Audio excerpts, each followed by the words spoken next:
இது நம் நம்பிக்கையின் நேரம். நீதிமொழிகள் 3ஆம் அதிகாரம் 6ஆம் வசனம். உன் வழிகளில் எல்லாம் அவரை நினைத்துக்கொள், அப்பொழுது அவர் உன் பாதைகளை செவ்வைப்படுத்துவார். இங்கே உன் வழிகளில் எல்லாம் அவரை நினைத்துக்கொள் என்று சொல்லப்பட்டிருக்கிறது. அவர் உன் பாதைகளை செவ்வைப்படுத்துவார்.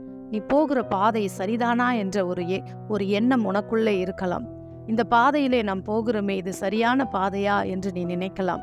நீ போகிற வழிகளில் எல்லாம் அவரையே நினைத்துக்கொள், அப்பொழுது அவர் உன் பாதைகளை எல்லா பாதைகளையும் செவ்வைப்படுத்துவார்.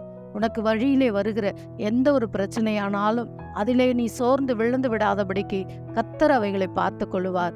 அவரை நீ நினைத்து கொள்ள வேண்டும். அவரை எப்பொழுதும் நினைத்து கொள்ள வேண்டும்.